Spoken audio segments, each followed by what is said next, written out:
Welcome to my YouTube channel SK study education में आप सभी का स्वागत है। आज हम लोग करने वाला है क्लास 10th का सब्जेक्टिव क्वेश्चन चैप्टर 2 प्रकाश का अपवर्तन। आइए हम लोग देखते हैं फर्स्ट क्वेश्चन नंबर 1।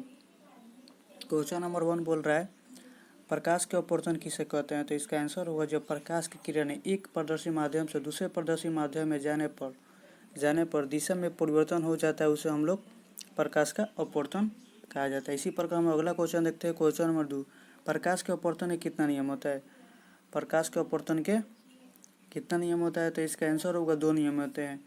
तो प्रकाश के अपवर्तन के कितने नियम होते हैं। प्रकाश के अपवर्तन के 2 नियम होते हैं, जिसका फर्स्ट नियम होगा आपतित किरण तथा आपतन बिंदु पर अभिलंब। आपतित किरण तथा आपतन बिंदु अभिलंब तीनों एक ही समतल में होते हैं।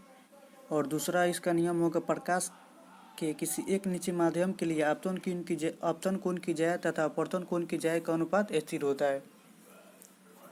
प्रकाश का अपवर्तन कितने नियम होते हैं। प्रकाश का अपवर्तन के 2 नियम होते हैं, जिसका फर्स्ट नियम होगा आपतित किरण अपवर्तित किरण तथा आपतन बिंदु पर अभिलंब तीनों एक ही समतल में होते हैं।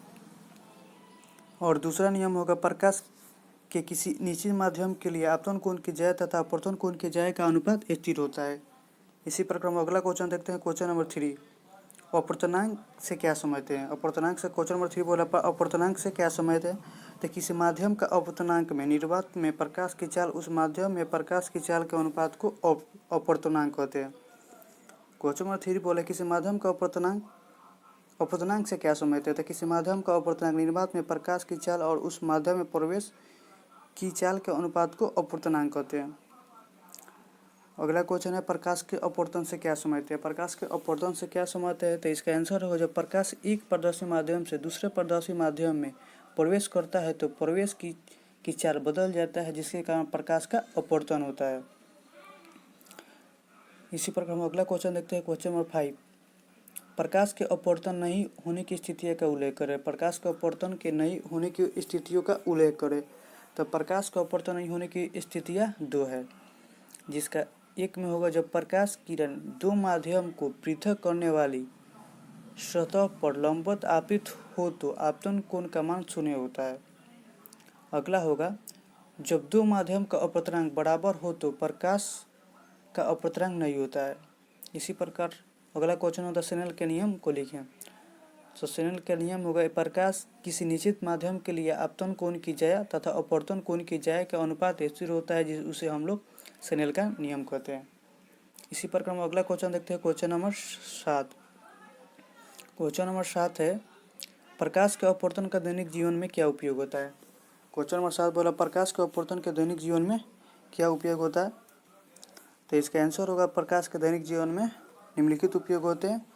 इसका 1 नंबर हो जाएगा जब प्रकाश की किरण विदर माध्यम से सघन माध्यम में जाती है तो वह अभिलंब की ओर मुड़ जाती है।